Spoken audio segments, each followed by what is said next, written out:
正しくはガンダムじゃない三重士を連れてきたよ。5選第2弾ネタ解説。ガンダム作品におけるガンダムは基本的に最高のワンオフ機として描かれることが多く、機動武闘伝 G ガンダムのようにガンダムの定義がはっきりしているものもあれば、宇宙世紀シリーズのように陣営や時代背景などによってガンダムが持つ意味が異なっている機体も存在します。今回はそんなガンダムとして見られる機体の中でも解釈の仕方によってはガンダムなのにガンダムではないと分類できる機体を5つご紹介させていただきます。なお本動画でガンダムではないと扱っている機体は見方によってはガンダムと解釈することができます。こじつけでガンダムではないという分類をする遊びという、あくまで私の主観的な考えをもとにしたネタ動画としてご覧ください。また解説の都合上ネタバレを含みますのでご注意ください。1、F91。 F91 はガンダムっぽいけどガンダムじゃない機体としてよく引き合いに出される代表格とも呼べる機体です。映画「機動戦士ガンダム F91」の主役機としてシーブック・アノーが登場して戦います。強力すぎる兵器ベスバーを駆使して戦い、さらには最大稼働モードで MEPE を発生させながらラフレシアとの戦闘に勝利するなどの戦果を挙げます。そしてバイオセンサー熱感知機能とサイコミを組み合わせたセンサーにシーブックのニュータイプとしての感知能力を合わせて使用することで宇宙空間に放り出されたセシリーを見つけ出すのでした。そんな F91 は海軍戦略研究所サナリーがフォーミュラ計画に基づき開発した試作小型モビルスーツです。それまで連邦系モビルスーツの生産を一手に担ってきたアナハイムエレクトロニクス製のガンダムとは系統が異なっており、型式番号に地球連邦軍の試作モビルスーツを意味する RX のナンバーを持っておらず、正式名称は型式番号そのまま F91 となるので、厳密にはガンダムではない機体となります。劇中では頭部の形状を見たスペースアークのレアリー艦長代行が過去の機体にあやかりガンダムと命名したことからガンダムと呼ばれるようになりました。これガンダム F91 ってコードにしようよ。なお F91 を開発したサナリーはアナハイムエレクトロニクスと競合会社にあたるので、ゼータガンダム以降歴代のガンダムを開発してきたアナハイムエレクトロニクス社のモビルスーツガンダムの名を持つ機体を避けるのは当然の選択と思われます。しかし F91 の前段階の試作機 F90 は漫画「機動戦士ガンダム F90 ファステストフォーミュラ」の作中でかのホワイトベースのクルージョブ・ジョンが開発責任者を務めており、ガンダムを意識して開発されたので最初からガンダムとして扱われています。つまりジョブ・ジョンが開発したガンダムとはアムロのガンダムがもたらした伝説的な戦果にあやかった機体を指していて、名称の問題ではないということを意味しているのかもしれません。2、バルニルガンダムヘッド&サイコプレート搭載型。ムーンガンダムは機動戦士ムーンガンダムの主役機であり、科学文明と切り離された頃にムーンの少年ユッタ・カーシムが登場して戦いを繰り広げる機体です。この機体はガンダムの名を冠していますが、サザビー開発過程で生まれたプロトタイプのうちの1機にあたるネオジオンのニュータイプ専用モビルスーツバルニルの回収機です。漫画の作中ではまずはじめにティターンズが開発したサイコガンダムマーク4 G ドアーズがアムロが狩るリック・ディズによって破壊されます。そして破壊された G ドアーズの頭部とサイコプレートの一部はムーンに漂着しました。その後ムーンの近くで起きた戦いで頭部を損傷したバルニルに G ドアーズの頭部が搭載されることになります。こうして G ドアーズの頭部を搭載したバルニルはバルニルガンダムヘッド&サイコプレート搭載型となりました。そのためこの機体はガンダムの頭部を装着していますが、胴体はガンダムではありません。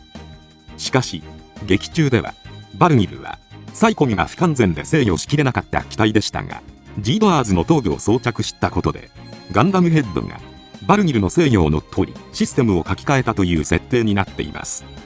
これにより見た目は頭部だけガンダムタイプのバルニルだったはずが、頭脳もガンダムという機体になりました。さらにこの機体を見たミネバたちからガンダムと呼ばれ、またネオジオンのリュース・クランゲルがムーンで生まれ、その民であるユッタが動かすガンダムという意味を込めてムーンガンダムと命名し、機体色を白に変更しました。こうしてガンダムヘッド搭載型バルニルはガンダムと呼ばれるようになりました。3、ガンダムヘッド。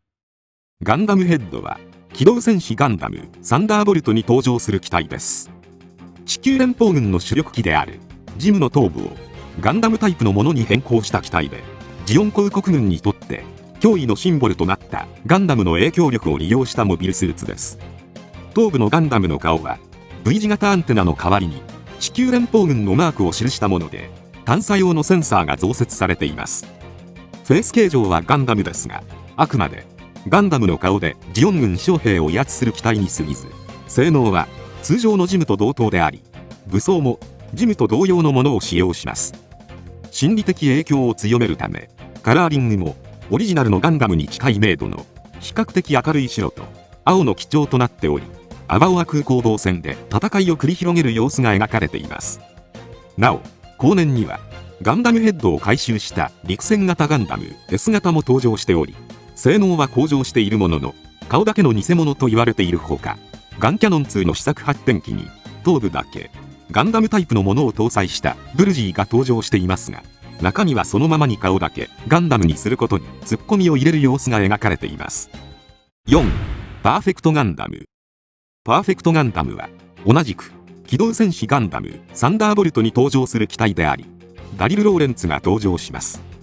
この機体はサイコザフマーク2のパーツを入手したフルアーマーガンダムの装甲等で偽装回収しているという、いわばガンダムの姿をしたザクとなっています。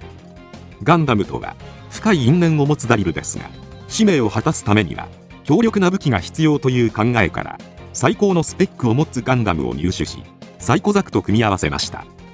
なお、中身がザクなので、もちろん起動音はです。サイコザクの性能を取り入れた結果、脅威の性能を持つ機体に仕上がり、戦いを繰り広げていくことになります。5. シルバーバレット。シルバーバレットは機動戦士ガンダムユニコーンに登場した地球連邦軍の試作モビルスーツです。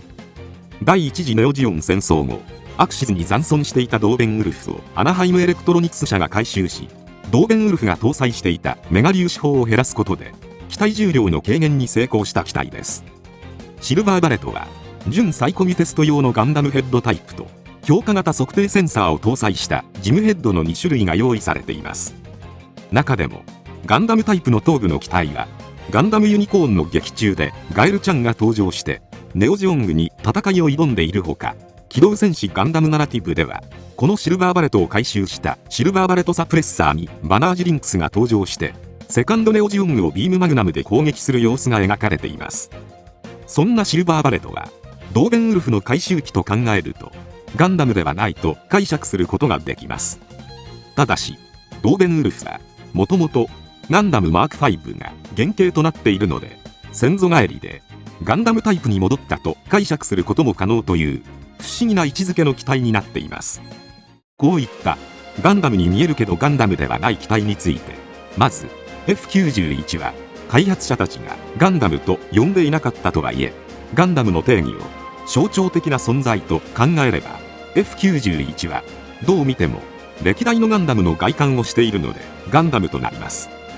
同じくガンダムヘッド搭載型バルニルも見る者たちがその風貌からガンダムと呼んでいることを考慮すれば紛れもないガンダムです。ガンダムヘッドやパーフェクトガンダムも敵を威圧して士気を高めることができるという点ではガンダムとみなすことができますし、シルバーバレットもそもそもの始まりがガンダムマーク5であることを考慮すればガンダムとなります。外観に重点を置いてガンダムと呼ぶか、それともスペックに重点を置いてガンダムではないとするか、皆様はどう思われますでしょうか。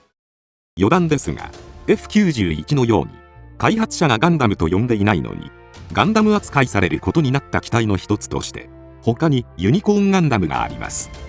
そもそもユニコーンガンダムはジオンが掲げてきたニュータイプ神話を打ち砕く UC 計画のプロパガンダとするためにガンダムタイプとして開発された機体なので、ユニコーンガンダムだけではなくユニコーンガンダム0号機とも呼べるシナンジュスタインですらどことなくガンダムを模した外観になっています。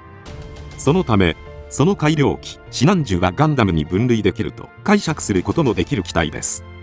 しかし一方で小説版での記述によると、アナハイムエレクトロニクスと出資元のビスト財団が開発した際の名前は RX0 ユニコーンとなっており、ガンダムとはあだ名であると語られています。